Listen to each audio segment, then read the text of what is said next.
تمام 10 مساء بتوقيت أسمر المحل أينما كنتم أيها السادة والسيدات. من الفضائية الإريترية نحييكم ونقدم لحضراتكم نشرة أخبار هذا المساء المستهل كالمعتاد بأهم وأبرز العناوين.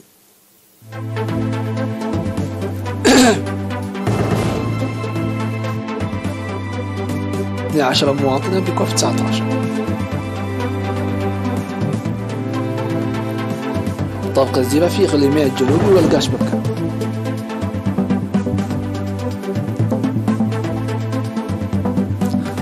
توسع البساتين في إقليم عنصبة.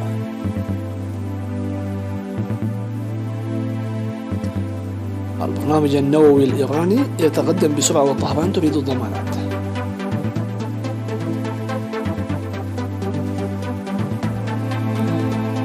بايدن يعلن حزمة مساعدات عسكرية جديدة لأوكرانيا.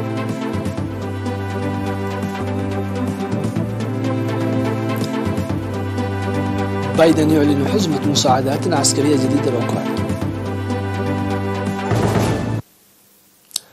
أعلنت وزارة الصحة أن الفحوصات التي أجريت اليوم السبت في الإقليم الأوسط أظهرت إصابة 12 مواطنا بكوفيد 19، وكانت إصابتان من إندا جرمان وواحدة من كل من قحوطة وأربعة أسمرة وترافولو وقجرت وسط المدينة وستان توتو وفيلاجو ودار قاولوس وتولوت ودكم حارم.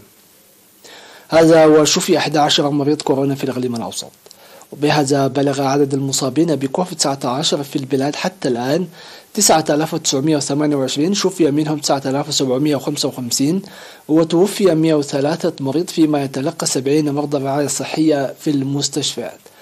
وزارة الصحة 23 من يوليو 2022.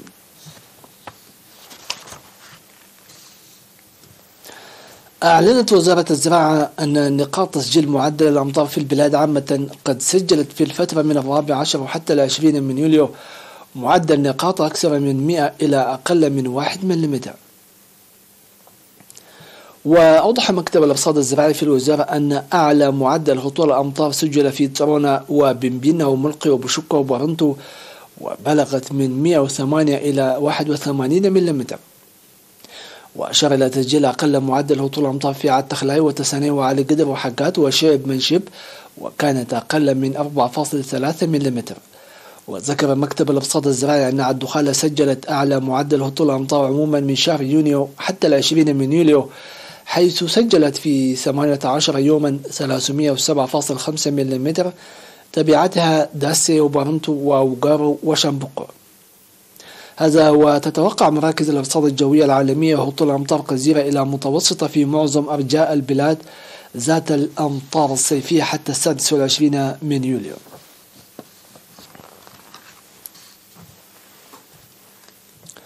أعلن مكتب الزراعة في إقليم عنصبة أن التوسع في زراعة الخضروات والفواكه أسهم كثيرا في رفع الإنتاج ومداخل المزارعين. وأوضح مسؤول تنمية الخضر والفاكهة السيد كاستا غويتوم أن المزارعين كانوا نشاطهم مقتصرا في السابق على أنواع محددة من الخضروات، وتوسعت الزراعة حاليا لتحقيق إنتاج جيد. وأشار إلى تنظيم الدورات التدريبية المتواصلة للمزارعين لإعداد السماد الطبيعي ورفع مستوى الإنتاج.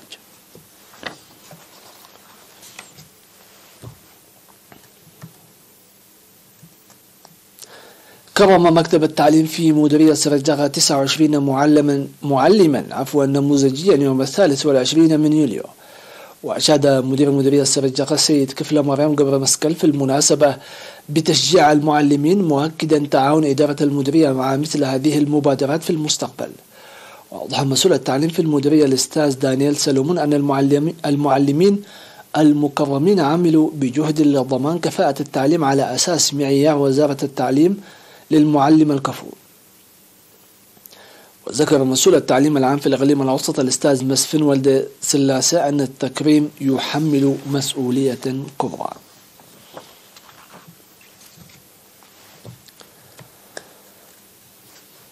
قامت 105 قرية في مديرية صنعاء بإصحاح بيئتها بالكامل. وأوضح مسؤول الخدمات الصحية في المديرية السيد تكيا كحساي في مراسم تدشين إصحاح بيئة 10 قرى بأن الجهد يبذل لنظافة بيئة 13 قرية متبقية. وقالت مسؤولة الصحة العامة الآنسة أمنست محاري أن النتائج الناجحة التي تحققت هي ثمرة التوعية والمحاضرات المنظمة لإصحاح البيئة على أساس التنظيم الشعبي. وأكد ممثل مكتب الصحة العامة في الإقليم الجنوبي السيد مدهان جبر ميكائيل أن الإنجاز الذي تحقق يعكس الوعي الصحي المتنامي. من جانبها أوضح المدير التنفيذي في إدارة مديرية الصناعة في السيد هابت كيداني أن الجهود المبذولة لتنفيذ البرامج في جميع القرى تحقق نتائجا مرضية، وسيتواصل العمل لإصحاح بيئة القرى المتبقية.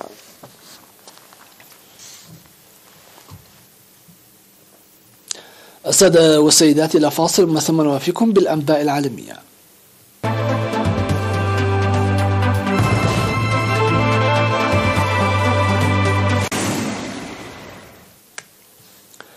شهدت ضواحي مدينة مصراتة الليبية اشتباكات مسلحة بالقرب من الطريق الساحلي الرئيسي المؤدي إلى طرابلس. قال عنها سكان أن القوات المتناحرة المتحالفة مع الطرفين الرئيسيين في مواجهة سياسية بشأن السيطرة على الحكومة الليبية احتشدت في المدينة في الأيام الأخيرة. وكانت اشتباكات عنيفة اندلعت في الأحياء الشرقية للعاصمة طرابلس قبل أيام قليلة بين مجموعتين مسلحتين نافذتين قرب ليبيا، وهما جهاز الردع وكتيبة ثوار طرابلس المرتبطتين بالسلطة التنفيذية. ويشهد قرب ليبيا هذا العام توترا بسبب مواجهة سياسية بين حكومة عبد الحميد دبيبة في طرابلس وإدارة منافسة عينها البرلمان بقيادة فتحي بشاقة.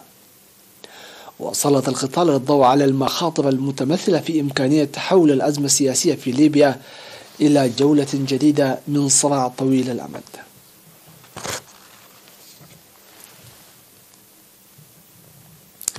قال المدير العام للوكالة الدولية للطاقة الذرية رافائيل جروسي أن برنامج إيران النووي يتقدم بسرعة، وأن رصد الوكالة لما يجري هناك محدود للغاية، فيما قالت طهران أنها تريد ضمانات اقتصادية من واشنطن لإحياء الاتفاق النووي الإيراني كي لا تلدق من الجحر مرتين حسب قوله.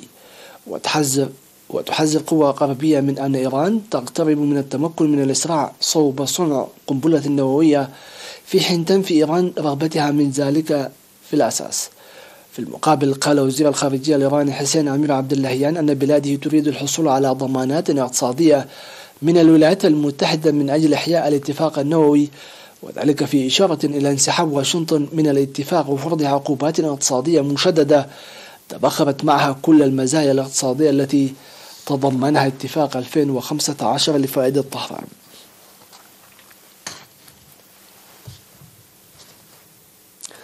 طرحت إدارة الرئيس الأمريكي جو بايدن حزمة مساعدات أمنية بقيمة 270 مليون دولار لأوكرانيا، تشمل 4 أنظمة أخرى للصواريخ المدفعية عالية الحركة ومئات من طائرات الدرونز التكتيكية.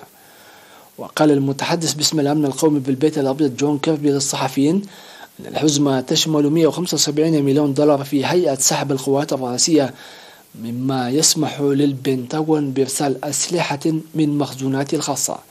هذا وقالت وزارة الدفاع الروسية أن قواتها دمرت 4 أنظمة راجمات صواريخ أمريكية متعددة الاستعمالات من نوع هيمارس في أوكرانيا بين 5 من يوليو وال20 من الشهر نفسه. ونفت كييف إعلان موسكو ووصفته بأنه أمر ملفق يهدف للتقليل من شأن دعم الغرب لأوكرانيا.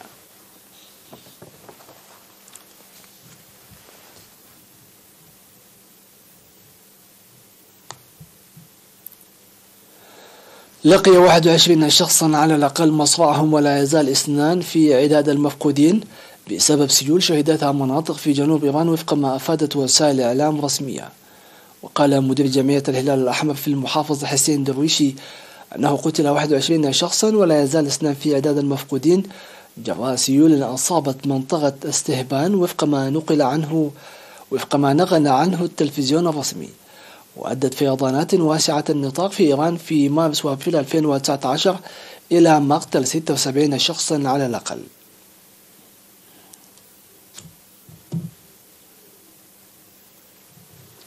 في الختام لا يسعنا إلا تذكيركم بأبرز العناوين. أصابت 12 شخصا بكوفيد 19.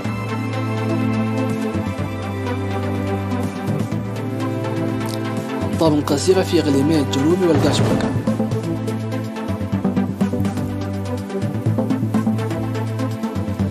توسع البساتين في إقليم عنسبة.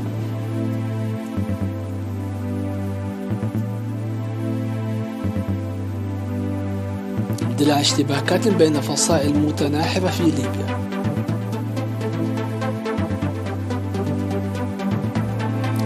البرنامج النووي الإيراني يتقدم بسرعة وطهران تريد ضمانات. وبايدن يعلن عن حزمة مساعدات عسكرية جديدة لأوكرانيا.